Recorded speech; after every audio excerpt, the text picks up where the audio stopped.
Okay, so here we have the HTC Vive. I haven't opened up the box yet. It arrived a little bit earlier this morning. If you're not familiar with what the HTC Vive is, it's basically a virtual reality room scale that you use with your PC. So I look forward to opening this up now and ultimately getting it all plugged in and give it a go. But what I want to do is here just show you a video, let you see what the inside looks like, talk about it a little bit. It's not cheap. I think it's about £680, and obviously this is kind of first gen VR, so obviously you also have the Oculus Rift. I've decided to go for the HTC Vive for a couple of reasons. One is for the hand controllers. I know the Rift is getting those. Also the room scale, and I know again people talk about the Rift getting that as well, but I really thought that the HTC Vive was a really impressive complete package when I tried it out. So let's open this up and have a look inside. So the box is really nice.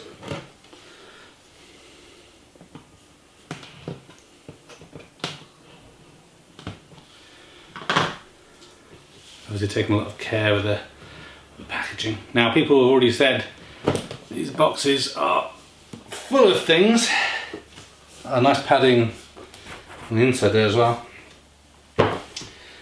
Excellent. So this is the first level, or the first layer, and also I'll zoom in and do some different shots so you can see a little bit closer. This is all about getting started. This isn't a 2-minute job. You've got to install sensors and everything. So I'm going to do that later today, and I'll just kind of do a bit of a ghetto setup. I want to hide all the wires and everything in the future for in this room. But it gives you some examples of the different kind of room scale setups that you can possibly go with. This is great. Here we have the hand controllers. Obviously you get 2 of these. They are really nice. Good weight to them. They've got rechargeable batteries in, micro USB I believe to charge them. Hopefully they've got a little bit of charge in, but I can put them on to charge shortly. Here are the room scale sensors, wherever we get these out. Oh. Okay. Oh, this whole compartment comes out, that's handy. So you can see inside there. Oh, these are really kind of snug in there. There we go. Okay, so here's basically the room scale sensors. You need at least 2 of these for the room scale. You can use just one on their own, a bit like the Rift, if you want to kind of look and see inside.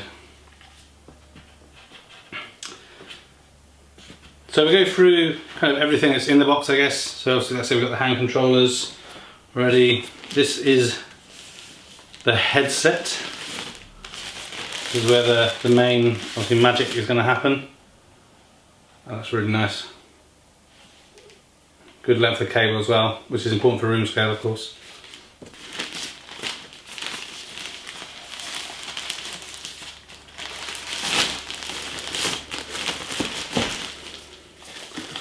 Obviously, breakout box, more cables, power supply. So what we do is, I'll get all this stuff out and then we'll take a little look at some of those on the table. Okay, so here we are. Pretty much everything is now out of the box. Obviously we've got the HTC Vive headset with the multiple the single camera, multiple sensors. We also get a small, very small, and that's actually quite good set of earbuds for audio. So I'm probably not going to use those. I'll just use some over-ear headphones. A couple of cleaning cloths, I guess assume for the lenses there. Also a different sized foam pad. So this is to adjust, obviously depending on the shape of your face, to make sure you get a nice comfortable fit with the Vive headset itself. Obviously a pair of hand controllers. These also come with USB leads and plugs, obviously to charge them. I've left those in the box, I just used the charger I have already. Here we have the little breakout box. This is essentially which connects your PC to the headset. That comes with HDMI cable, USB cable and power supply. Then we have the two room scale sensors, so the IR laser sensors. You position these one at either side of your kind of play area. So we'll install those later. It comes with wall mounting brackets, so if you're going to mount them on a wall, you've got everything you need. You really want these up high. You don't want obviously obstruction by lights or anything. You want it up quite high. You can mount these on kind of a lighting tripod or something, so that the backs have a standard tripod type mount. Obviously that doesn't come with it, so you have to supply it yourself. It comes with the long audio jack cable. I think that must be for the headset. Both of these IR sensors come with power cables. The cable looks relatively long, it's not huge, so obviously you have to keep that in mind as to where you have power. And that's pretty much it. It comes, the sensors come with a mounting guide, so you can follow that through. So then really the next thing to do is obviously charge up the handsets, connect the breakout box and the headset to the computer, mount the sensors, make sure everything's lined up. One of the things here is step 2 is visiting the setup guide online. So that's the next thing I do, and then get things kind of drilled in, installed, and see how this works. You also get this little book, which is obviously about the warranty guide. It's important. I'll probably read it sometime or other, hopefully. Okay, let's get on with it. Okay, so a bit of time has passed. It's been set up for a while, so I've got the light boxes each corner of the room. They're not, all the cables aren't hidden, but it's up enough that I can try this out.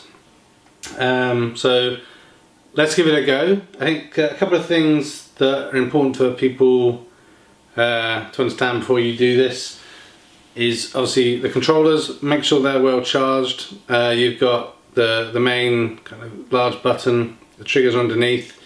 These are fairly robust, but obviously if you're in a game where you think you might be throwing things around, definitely use the lanyardy thing around your wrist so you don't lose it. Also on the headset, make sure that the cable isn't all tangled up all over the place, because as you move around you don't want to be caught on things, you want it to be relatively comfortable. The sensors, obviously all the main front has got all the sensors over it, so you want to be careful and look after those. Also a camera. Make sure nothing's blocking the sensors in between that and the light boxes, otherwise it won't be detected. And that goes the same for when you're taking it on and off, so I always advise holding it on the sides. Also, a couple of people complain that things are a bit blurry.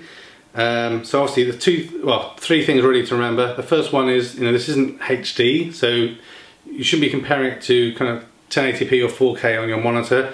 However, saying that, the whole fact that you're immersed totally outweighs kind of any of the shortcomings in the, I guess, the displays in there. Make sure you keep the display out of the light, so you don't want the sun kind of burning the screens. So same if you're familiar with flying quadcopters, same thing is the same with the Fat Sharks. To reduce blurriness, a couple of things. When you put these glasses on, you should really wear them more like ski goggles versus sunglasses. So you want the lenses to be perfectly in the middle of your eyes, so make sure you spend some time adjusting up and down, get it all right and locked in, make sure it's all fitted nice and comfortably. On the side here you have some grey switches. Essentially you can pull those switches out, you hear them click, do that on both sides, and you can adjust the focal distance there, so zooming, I guess, moving in and out. Obviously you want it as close to your eyes as possible. If you wear glasses or whatever, you may have to adjust it. And finally on the side is a small dial. You can change that, and this is basically adjusting the screen distance either side, all related to your IPD, so how far away your pupils are. So ideally you would measure that with a tape measure, and then you can dial in the relevant IPD on the screen. It pops up in the little left hand corner. So yeah, so now I'll just do a quick demo. So the best and worst thing about VR is it's great, it's immersive, it's awesome, but just like if you're used to flying a quadcopter with the goggles on, you look like a complete idiot. So do a bit of picture-in-picture. I'm going to use a game that's called Cosmic Trip. It's quite a lot of fun. I have around, I think it's something like 3.9 by 2.4 meter play area, so quite a good area of space to move around in. This game particularly, you don't need to have lots of room, but I'll try and position it so that you can see something relevant on the camera. So thanks for watching. I hope you like the content. Please like and subscribe for more. It's dark now. I just reshot the video because basically the screen capture was terrible, so I've used some different screen capture and hopefully it looks a lot better. So hope you enjoy.